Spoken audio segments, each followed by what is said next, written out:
یا یہ جوتیاں اسموکنگ پہ خود لگ گئی ہیں یا میرا خیال ہے یہ جس گھر والے کی جوتیاں ہیں نا اللہ معاف کرے اس کو یہ ہارٹ کی تکلیف تو ڈاکٹر سرور صاحب نے اس کو کہا کہ سگرٹ سے دور رہنا ہے اس نے پھر اپنے ساری سگرٹوں کی ڈبی کو جوتیوں پہ لکھ دیا. تصویر سے تو لگتا ہے کہ خواتین زیادہ سگریٹ پیتی ہیں. نہیں یہ بات نہیں, سگرٹ وہ بندہ ہی پیتا ہے. اس نے اپنی بیگم کی جوتی کی نوک پہ سگرٹ رکھا ہے.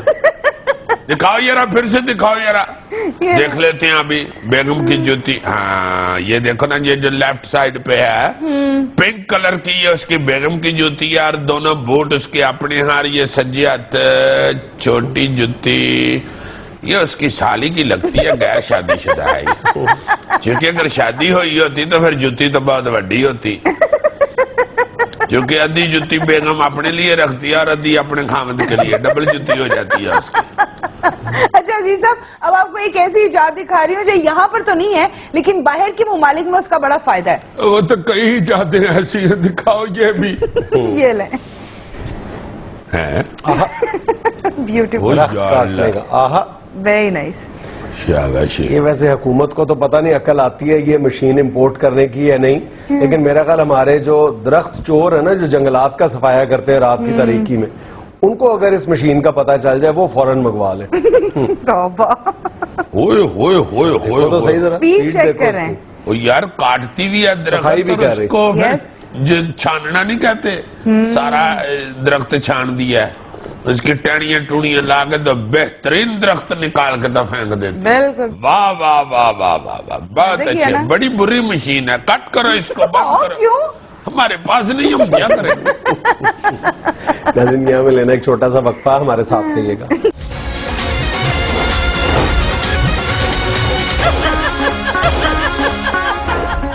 یار جنید, اب ورلڈ کپ سر پہ آنے والا ہو گیا ہے, اور یہ جو چیزیں نظر آ رہی ہیں کرکٹ کی ٹیم کے اندر یہ تو بڑی مایوس کن ہے. جس طرح کی یہ لڑائی جھگڑے ان کے سامنے آ رہے ہیں, جیسے یہ کپتان کے طور پہ آگے آنے کے لیے شاہد افریدی اور مصباح الحق میں ناراضگیاں اور پتہ نہیں کیا کیا چل رہا ہے, یہ ورلڈ کپ میں جانے والی ہے ان کی صورتحال؟ بالکل نہیں, یہ تو اللہ معاف کرے گھر جانے والی صورتحال نہیں ہے. یار پچھلے 4 سالوں میں ہم نے کیا کیا ہے, کوئی نہیں پوچھنے والا.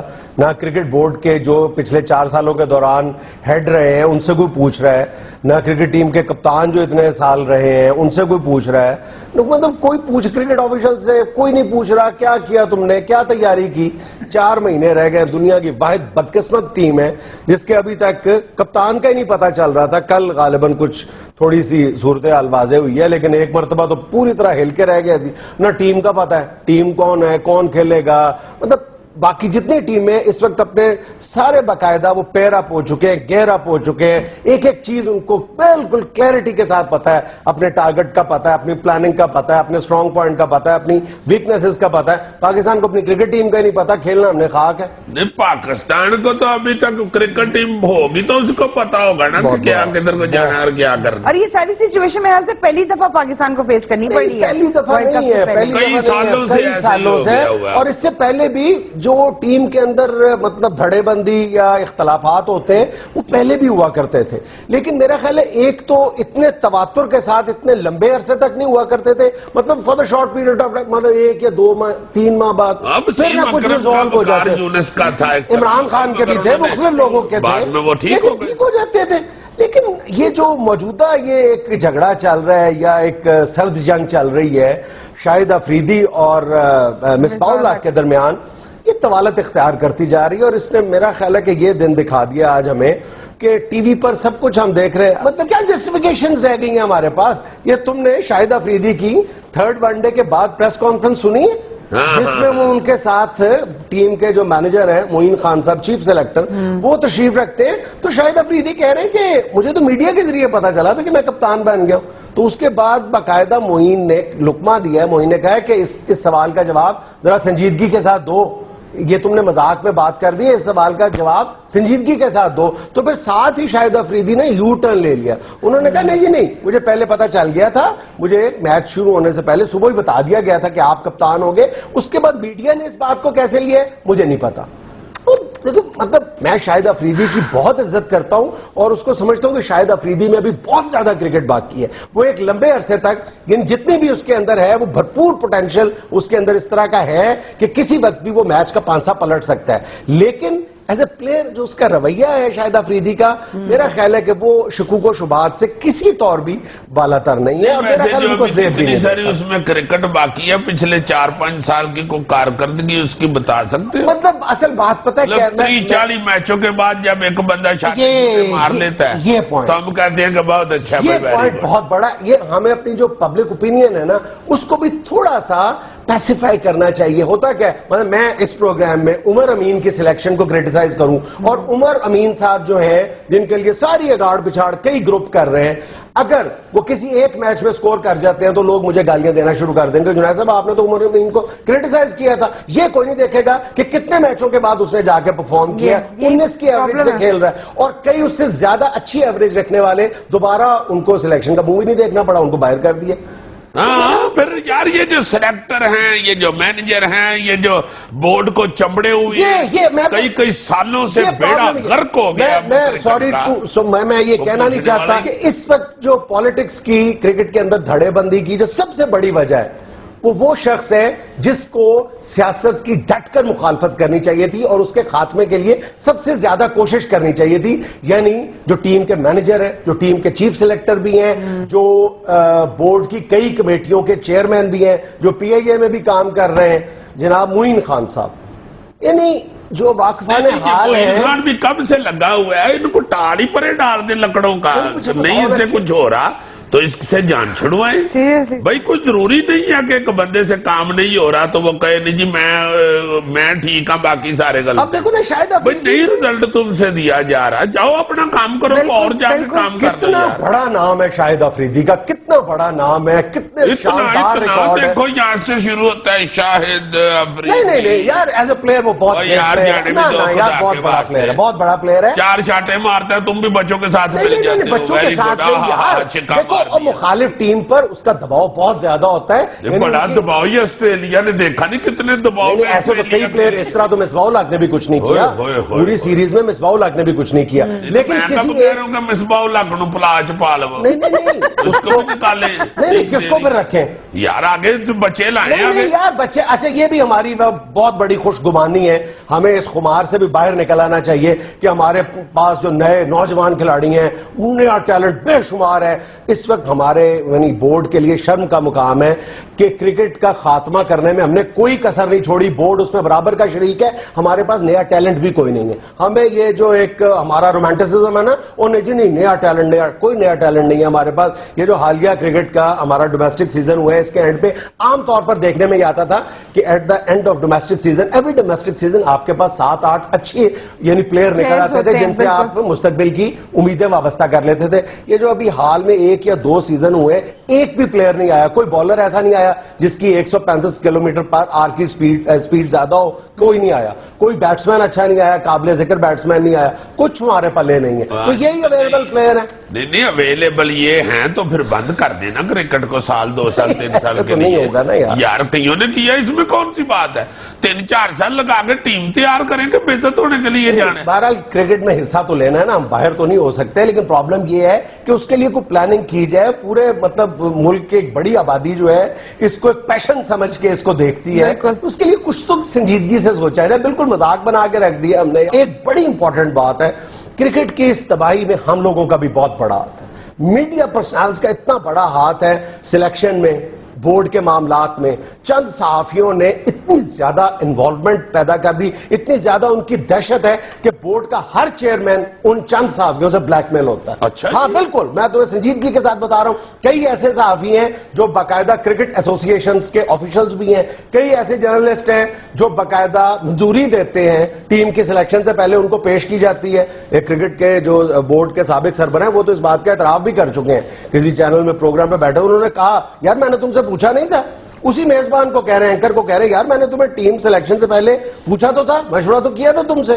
بھئی ایک آپ ایک اینکر سے ایک جرنلسٹ سے کیوں مشورہ کرتے ہیں ٹیم کی سلیکشن سے پہلے؟ جی جی جی میں یہاں تک تو نوبت پہنچی ہوئی ہے. بلکہ کہا یہ جاتا ہے کہ بعض جو بااثر لوگ ہیں وہ باقاعدہ ان جرنلسٹوں سے ان کو یعنی ٹیم میں سلیکٹ ہونے کے لیے ان کو برائب کرتے ہیں. تو پھر ایسی صورتحال میں پھر کیوں آپ کہہ رہے ہو کہ حصہ تو لینا ہی ہے؟ معذرت کر لیں. اب ورلڈ کپ جب قریب آئے تو ان کو فون کر دیں جی ساڈے منڈے دا ویاہ ہے اسی اگلی اری تو ٹیم بنائیں اپنی. اگلے کہیں کہ چلو بھائی منڈے دا ویاہ ہے تو پھر کیا کیا جا سکتا؟ اگلی دفعہ اچھی ٹیم نکال کے اس کو اچھی طرح تیار کر کے اس کو پریکٹس کروا کے کو بندے آگے لا کے جو ملک کے ساتھ سنسیئر ہوں, اپنی جاب کے ساتھ صرف سنسیئر نہ ہوں, اپنے نوٹوں کے ساتھ نہ سنسیئر ہوں, جو ملک کی عزت کے ساتھ سنسیئر ہوں, ان کو آگے لا کے کہیں جی کہ منڈے تیار کرو بھائی جی ٹیم بنا کے دیو. کچھ عرصہ پہلے تک میں یہ سمجھتا تھا, میری یہ خوش گمانی تھی کہ یہ جو کرکٹ میں دھڑے بندی ہوتی ہے, ٹیم کے اندر دھڑے بندی ہوتی ہے, انتشار ہوتا ہے, اس کا نقصان زیادہ سے زیادہ یہ ہوتا ہے کہ ٹیم یکسو ہو کے نہیں کھیلتی. کوئی پلیئر جان بوجھ کے انڈر پلے نہیں کرتا ہوگا, یعنی جان بوجھ کے خراب نہیں کھیلتا ہوگا. لیکن اب میری یہ خوش گمانی بھی کما حق کو ہوں پوری طرح سے یہ دور ہو چکی ہے. یعنی بالکل کئی پلیئر ایسے ہیں جان بوجھ کے کپتان کے خلاف یا یہ جو دو دھڑے ہیں یہ ایک دوسرے کو نیچا دکھانے کے لیے باقاعدہ انڈر پلے کرتے ہیں. ابھی دیکھو عمر اکمل کو نکالا ہے, مطلب میں کسی ایک کی حمایت کے دوسرے کی مخالفت نہیں کر رہا, لیکن بے شک شاہد افریدی کپتان تھا, اس کی کپتانی سے آپ کو اختلاف تھا, شاہد افریدی نے آتے ہی عمر اکمل کو باہر کیا. اب وہ کپتان تھا, بہرحال عمر اکمل کا میں ذاتی طور پہ سمجھتا ہوں کہ عمر اکمل ایک لمبے عرصے تک ٹیم کا حصہ اس کو رہنا چاہیے. بہرحال شاہد افریدی نے نکالا, اور جب میچ ہارا اور وہ عمر اکمل ڈریسنگ روم سے باہر آ رہا ہے تو اس نے شاہد افریدی کو کندھا مارا ہے. یہ ساری قوم نے دیکھا ہے ٹی وی پہ. میں تم یادہ یور لگا کے بحث کر رہے ہو, میں تمہیں صحیح کہہ رہا ہوں. ورلڈ کپ والوں کو کہہ دو ساڈے منڈے دا ویاہ ہے اسی اگلی ایریا. یار وہ کہیں گے کارڈ دکھاؤ, یار چھپوا لو یار کارڈ, خدا یار میں چھپوا دیتا ہوں, اللہ کا واسطہ ہے, بچا لو عزت ملک. یہ لیں جی صاحب, یہ دیکھو یہ کارڈ دکھا دیں, چھپا ہوا کارڈ ہے عمیر بھائی والا, یہی دکھا دے. ناظرین ہمیں لینا ایک چھوٹا سا وقت تھا, ہمارے ساتھ رہیے گا.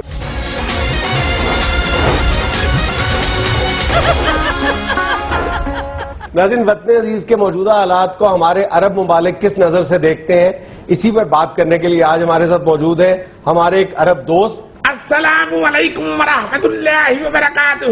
وعلیکم السلام. اور ناظرین ان کے ساتھ تشریف رکھتے ہیں ایک طویل عرصے تک مشرق وسطیٰ میں ملازمت کرنے والے ایک عام پاکستانی. السلام علیکم جنید بھائی, کیا حال ہے آپ کے؟ ایوہ حبیبی حیا حیا, انہیں بڑا کمایا ہے ساڈے ملک جو روپیہ. وہ جی وہی صاحب ہے, ادھروں لئیے تو تانوں دئیے. کیا مطلب ہے یار تمہارا اس بات سے؟ وہ جنید بھائی ان سے کمایا ہوا پیسہ انہی کو واپس کرنا پڑ جاتا ہے. اس صورت میں تنازل کے پیسے, کفالت کے پیسے, بطاقے کے پیسے, اور تو اور جناب کوئی خروج لگوانے ہو وہ پیسے, ارباب چینج کرنا ہو جب پیسے, ہر کام میں پیسہ ہی پیسہ. انتا جو تو کمایا ان تے تیرا کی خیال ہے سارے گھر پہنچایا ان. جنید بھائی محنت کر کر کے بال میرے سفید ہو گئے اور مزے کفیل لوٹ رہا ہے. انتا جے تو ایتھے رہندا ہوں تے تیرے وال نہ سفید ہوندا ہوں, ایویں ابھی اس والاں دا ساڈے تے مدعا پیندا ہوں. یار میری بات سنو, تمہیں وہاں پہ اپنے کفیل سے بنیادی شکایت کیا ہے؟ کوئی ایک شکایت ہو تو جنید بھائی بتاؤں 36 شکایتیں ہیں. بہت اچھے حد کریندا ہوں, 36 شکایتاں ہوں, ایک کفیل ہوں یا تیرا نکا منڈا ہوں. ادھر تم لوگوں نے غلام بنایا ہوا ہے ہمیں. ایش غلام, ایش غلام, اسی تینوں اتھے سدا دے کے بلاندا ہوں یا تیرا اتھے بھوپی دا منڈا بھی آندا ہوں, اتھوں اتھے پیسے بھیجدا ہوں تے تیرے بچے لڈی ہے جمالو پاندا ہوں. جنید بھائی اب لڈیاں نہ ڈالیں, میرا مسئلہ سنیں آپ. جنید بھائی آپ جانتے ہیں کہ سارا کاروبار کفیل کے نام پہ ہوتا ہے. الحمدللہ چونکہ کنٹری کفیل دا ہوندا ہوں. میں نے 10 سال وہاں نوکری کی, جو 10 سال میں جو جمع پونجی کی تھی اس سے میں نے ایک چھوٹا سا بزنس اسٹارٹ کر لیا. اچھا. اور اللہ کے فضل سے وہ بزنس میرا چل چکا. جب بزنس چلا ہے تو بس کفیل کی رال ٹپکنے لگ گئی کہ بھی اتنا بزنس. ایک عید کا تھا, میں مالک بن کے دکان میں گھسا ہوں تو کفیل آ گیا, مجھے جوتی بھی نہیں پہننے دی اور نکال دیا, قبضہ کر لیا. اس نے کہا ہوگا ان کے تو دوڑن اور اگر جتی پا کے دوڑوں تے ٹھڈا بجوں اس نے اس پہ مہربانی کری ان جتی لا کے دوڑائی اور جنید بھائی الٹی مجھے جیل کروا دی. ساتھ یہ بھی تو بتاؤں کیوں تھے ایسی جیل دی روٹی کیسی ودیاں کھوائے ان. جنید بھائی اس کی حالت تو دیکھیں, ایسے بندے دمام کے لکشمی چوک میں مانگ بھی لیتے ہیں. آپ کو پتا ہے اس نے آپ کو کیا کہا ہے؟ Hash hash. واہ, آپ پنجابی بولن ڈے تو میری گل دی سمجھ نہیں آ رہی.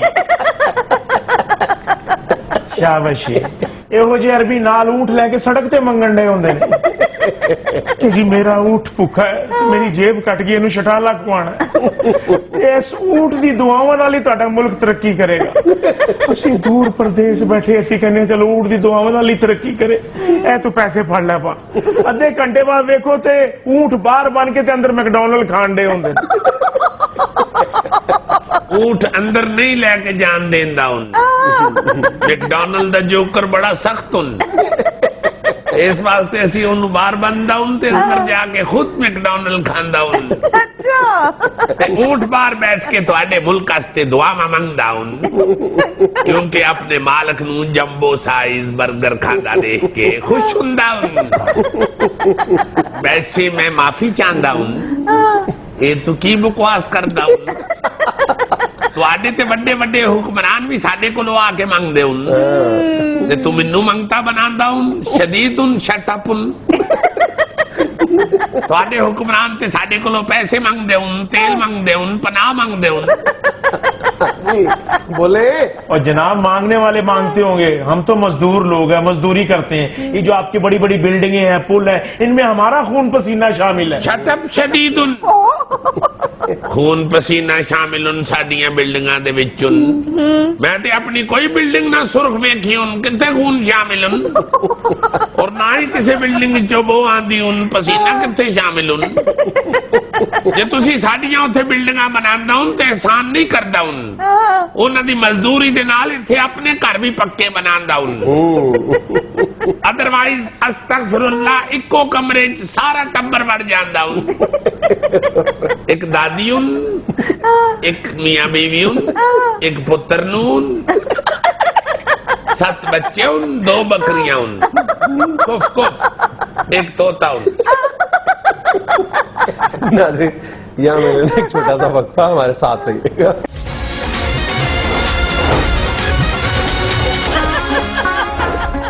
یا شیخ, آپ پاکستان کو اپنا بھائی بھی کہتے ہیں, لیکن آپ کے ملکوں میں جو ہمارے پاکستانی بھائی کام کر رہے ہیں ان کو بے شمار شکایتیں بھی ہیں آپ لوگوں سے. انتا برادرن پر ایک کم نہیں ساڈا ان.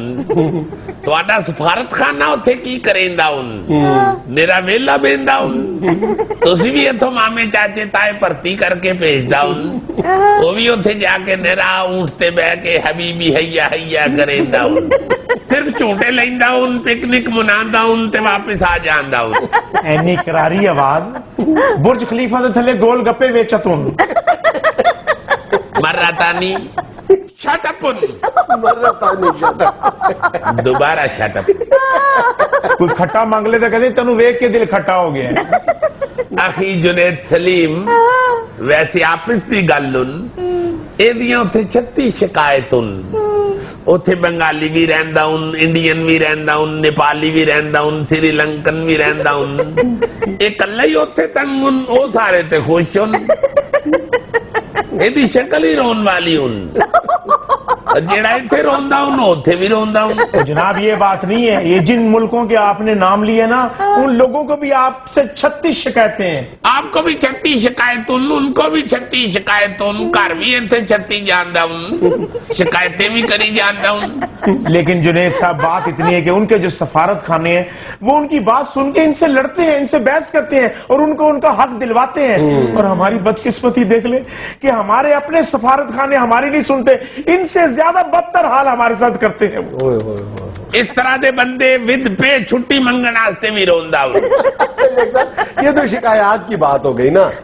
آپ ایک طرف پاکستان کو برادر اسلامی ملک کہتے ہیں, لیکن جب مین پاور کی بات آتی ہے, افرادی قوت کی بات آتی ہے, تو آپ ہندوستان کو ترجیح دیتے ہیں. پہلی بات تو یہ ਉਹਨਾਂ ਦੇ ਲੋਕ ਸਾਡੇ ਉੱਥੇ ਬੰਦੇ ਖੁਦ ਆ ਕੇ ਛੱਡ ਕੇ ਜਾਂਦੇ ਹਨ ਉਹਨਾਂ ਦੀ ਹਕੂਮਤ ਸਾਨੂੰ ਅਪੀਲ ਕਰਦੀ ਹਨ ਕਿ ਸਾਡੇ ਬੰਦੇ ਉੱਥੇ ਖੜਨ ਤੁਹਾਡਾ ਕੋਈ ਬੰਦਾ ਨਾ ਇੰਟਰਸਟ ਲੈਂਦਾ ਹਨ ਜੇ ਅਸੀਂ ਕਿਸੇ ਨੂੰ ਸੱਦਦਾ ਹਨ ਤੇ ਉਹ ਨਖਰੇ ਵਹਾਂਦਾ ਹਨ ਇੰਡੀਆ ਬੰਗਲਾਦੇਸ਼ ਔਰ ਸ੍ਰੀਲੰਕਨ ਦੇ ਬੰਦੇ ਹਨ ਸਿਰ ਸੁੱਟ ਕੇ ਕੰਮ ਕਰਦੇ ਹਨ ਸਹੀ ਤੁਹਾਡੇ ਬੰਦੇ ਆਕੜਦੇ ਹਨ ਉਹਨਾਂ ਦਾ ਸਿਰ ਥੱਲੇ